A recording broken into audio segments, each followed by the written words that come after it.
amigos, este é o quadro A Vida em Pauta.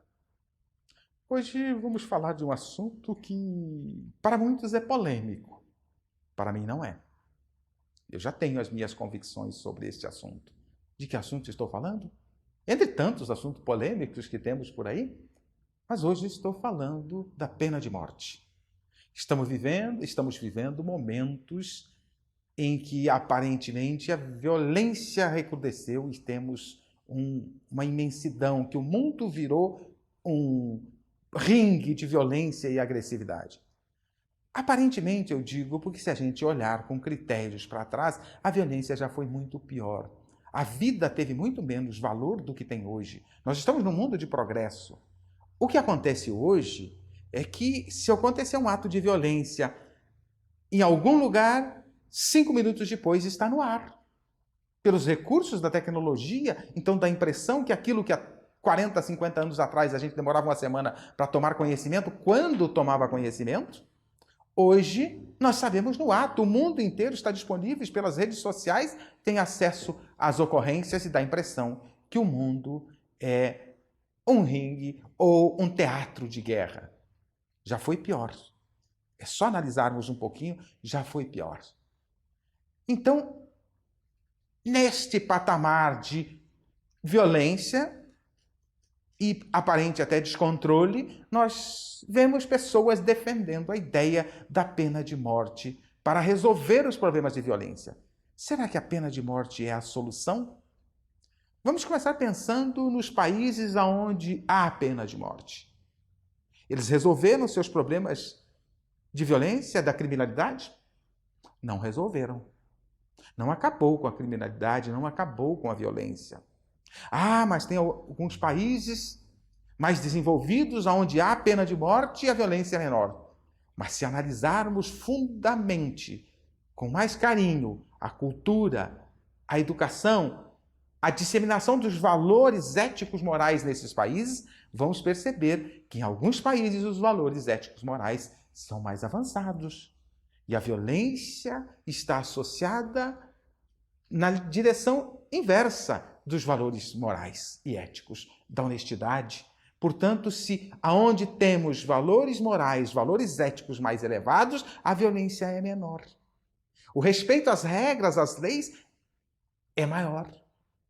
Então, se no nosso país, por exemplo, ainda vivemos momentos de uma violência muito intensa, é porque os nossos valores ainda não estão no nível cultural, moral, ético adequado. Precisamos melhorar os nossos valores. A pena de morte não é solução para resolvermos as questões da violência.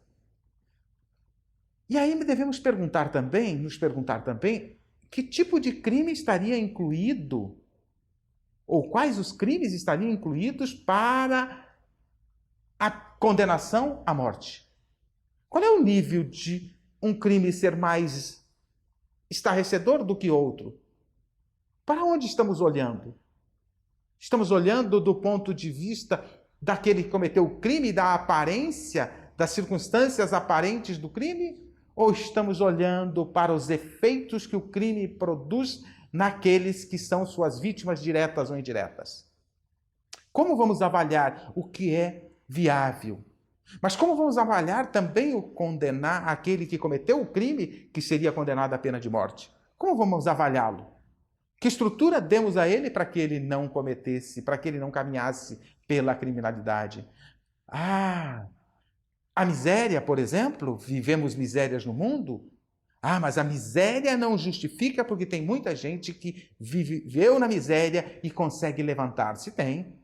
Como tem muita gente que não viveu na miséria, viveu na opulência e cai. Onde está o problema? Nos valores construídos. Quando nossos filhos, por exemplo, fazendo um paralelo, resolvem pôr fogo em índio, que valores estão aí nestes filhos? Que valores foram passados a eles?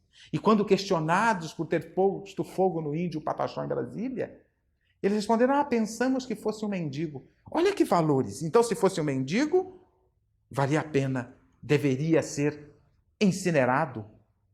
Que valores tinham estes jovens quando cometeram esta atrocidade?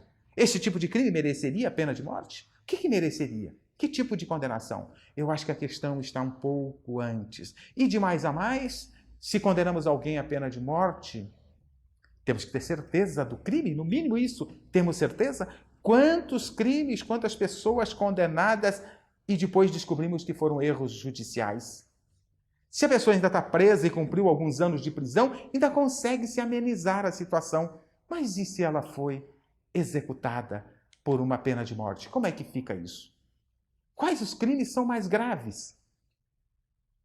Que crimes devemos considerar mais graves, justificáveis de uma pena de morte? Quais os critérios da gravidade? Já questionamos sobre isso? Quais os critérios para a gravidade? A solução da violência. Combater a violência com a violência é solução? Porque tirar a vida de alguém é uma violência, mesmo que seja por uma condenação legal que a lei preveja. As nossas leis precisam evoluir, precisam modificar, precisam melhorar na direção do bem e não na direção da violência. As nossas leis devem ser para coibir a violência e não proclamar a violência, não incentivar a violência. Então, se estabelecemos uma lei para a pena de morte, estamos combatendo a violência com violência. Seria quase o mesmo que combater um incêndio com combustível. Estamos incentivando a violência. Precisamos mudar. Aonde a solução para a violência, portanto? A solução para a violência está em construir no coração do homem os valores do amor, os valores que o humanizem. Falamos em quadro anterior das feras que vivem em nós. Precisamos domesticar essas feras. Então, os valores que devemos utilizar para domesticar essas feras estão aí disponíveis pela humanidade, por diversos recursos, mas especialmente por Jesus, no seu Evangelho, nos traz as lições do amor, de combatermos a violência, trazermos a paz, trazermos o perdão, trazermos a compreensão e a tolerância e assim por diante. Mas quando alguém se desvia do caminho ético, moral, correto e sai pela corrupção, pela violência, vamos estabelecer a solução como violência? Já pensou se nós resolvêssemos estabelecer pena de morte para a corrupção no Brasil? Você já parou para pensar? Qual o nível de corrupção deveria ter pena de morte? Aqueles que roubam o erário público, que roubam o Estado? Ou aqueles que não respeitam as leis de trânsito, que não respeitam os direitos dos outros e assim por diante? Qual o nível? Só há um nível a ser estabelecido, é o nível do amor. Caminharmos na direção de construir em nossos corações os valores do amor.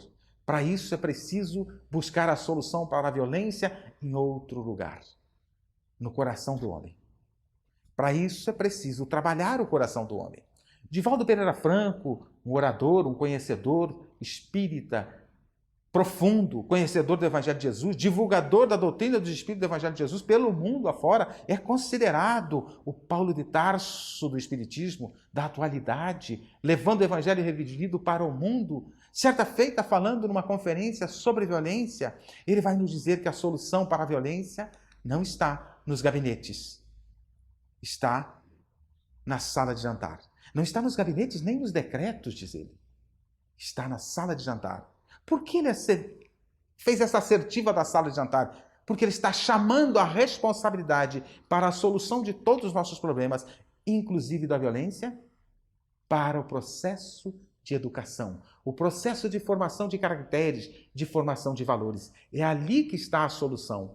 E a solução para a educação, o foco da educação, a base está na sala de aula chamada lar.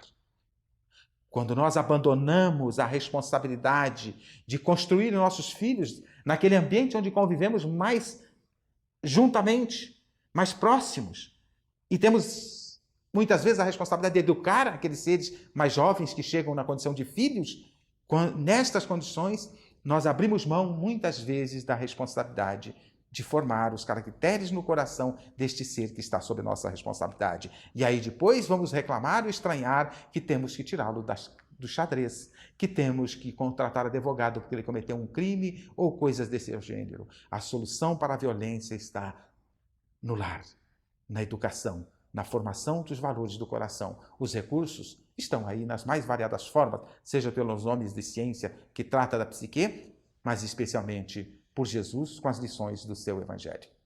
Continue assistindo ao nosso programa Espiritismo em Palavras Simples.